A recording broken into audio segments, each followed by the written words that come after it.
Hungary की capital Budapest से लगभग 174 किलोमीटर की दूरी पर मौजूद ये है हंगरी का इकलौता और पूरे यूरोप कॉन्टिनेंट का सबसे बड़ा हिंदू गांव,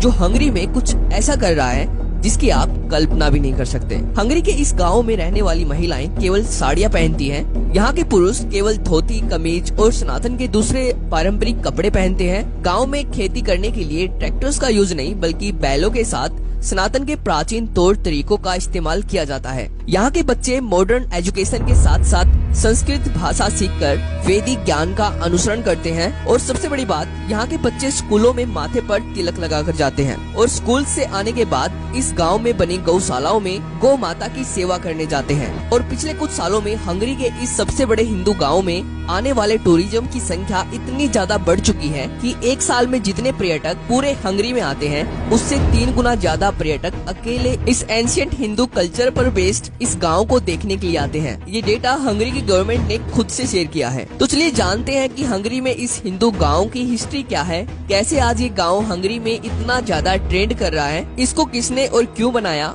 और जानेंगे कि कैसे यूरोपियन कंट्रीज में धीरे धीरे सनातन के एंशिएंट कल्चर की डिमांड बढ़ती जा रही है, जिससे इन देशों में सनातन के लिए एक बड़ी अपॉर्चुनिटी इंतजार कर रही है। तो इस वीडियो को पूरा जरूर देखना, बहुत सारी नई चीजों के बारे में आपको पता चलने वाला है। और अगर आपको ये वीडियो इम्पोर्टेंट लगती है तो वीडियो को लाइक करके इसको अपने रिलेटिव्स के साथ शेयर कर देना, जिससे इस वीडियो की रीच बढ़े और वीडियो ज्यादा से ज्यादा ऑडियंस तक पहुंचे। तो चलिए देखते हैं। दोस्तों, इस गांव के कई नाम हैं। सबसे पहला नाम है कृष्णा वैली, दूसरा नाम है नव ब्रज धाम यानी कि नया ब्रज धाम, तीसरा नाम है इंडियन कल्चरल सेंटर। पर इस गांव का मुख्य नाम कृष्णा घाटी यानी कि कृष्ण वैली ही है, जो लगभग 660 एकड़ में फैली हुई है। इस गांव में खुद के स्कूल्स हैं, खुद के आयुर्वेदिक सेंटर्स हैं, मंदिर है, खुद की जैविक कृषि, वो भी बैलों के साथ सनातन के प्राचीन पारंपरिक तौर तरीकों से की जाती है, जिसको देखकर आपको भी ऐसा लगेगा कि सच में हंगरी के इस गांव में सतयुग की शुरुआत हो चुकी है। इसके साथ ही इस गांव में खुद की इलेक्ट्रिसिटी है,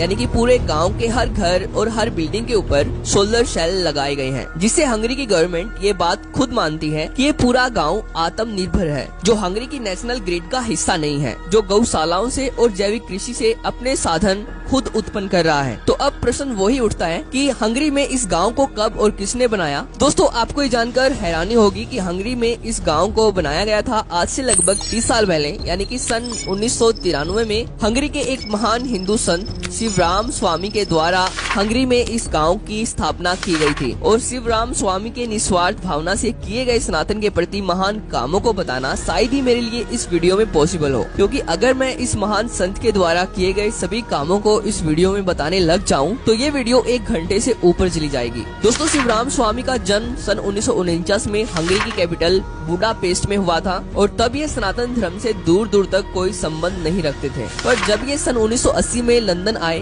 तब इन्होंने भगवत गीता से प्रेरित होकर इस्कॉन को ज्वाइन किया और इस्कॉन के माध्यम से सनातन धर्म अपनाया और अपना सब कुछ छोड़ सनातन में एक साधु का जीवन अपना लिया और अपना सिंपल लिविंग और हाई थिंकिंग का मोटो बनाया, जो सनातन के वेदों से इंस्पायर्ड है। और इनको भगवत गीता इतनी ज्यादा पसंद आई कि हंगेरियन लैंग्वेज में भगवत गीता को ट्रांसलेट करने का पूरा क्रेडिट भी इन्हीं को दिया जाता है, जिसको पढ़कर बहुत सारे हंगरी के लोग सनातन धर्म अपना पाए हैं और इस हिंदू वैदिक गाँव में रहने के लिए प्रेरित हुए हैं, जिसके कारण साल 2009 में शिवराम स्वामी के कामों से खुश होकर हंगरी के उच्च शिक्षा और विज्ञान के तत्कालीन राज्य सचिव कैरोली मनहर्ज के द्वारा इनको हंगरी गणराज्य के गोल्ड क्रॉस ऑफ मेरिट से सम्मानित किया गया, जो हंगरी में दूसरा सबसे बड़ा पुरस्कार है। यह पुरस्कार शिवराम स्वामी के उत्कृष्ट और मूल्यवान धर्मार्थ और मानवीय कार्यों के लिए इनको दिया गया था। पर दोस्तों, केवल इतना ही नहीं, जैसे कि मैंने आपको वीडियो के स्टार्टिंग में बताया कि एक साल में जितना टूरिज्म अकेले पूरे हंगरी में आता है उससे 3 गुना ज्यादा tourism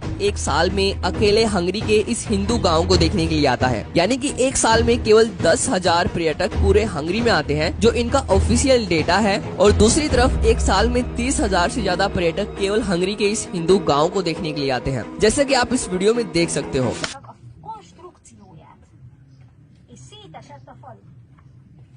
Mi veszett el belőle akkor? यहाँ पर हर हिंदू त्योहार को बहुत ही ऑर्गेनाइज तरीके से धूमधाम से मनाया जाता है, इसलिए खुलेआम हंगरी की गवर्नमेंट इस हिंदू गांव को पूरी तरह से सपोर्ट कर रही है हंगरी में कृष्ण भक्ति के माध्यम से सनातन धर्म का प्रचार करने के लिए। और इस गांव का हंगरी में ट्रेंड कितना ज्यादा बढ़ चुका है, इसका अंदाजा आप यहाँ से लगा सकते हो कि जब ये गांव बनाया गया था तब इसके लिए 110 एकड़ लैंड खरीदा गया था इस्कॉन के द्वारा, और आज ये गांव फैलकर 660 एकड़ का हो चुका है। और धीरे धीरे हर साल इस्कॉन हंगरी में और ज्यादा लैंड खरीद रही है इस हिंदू इको विलेज को फैलाने के लिए। तो आज की इस वीडियो में इतना ही। अगर आपको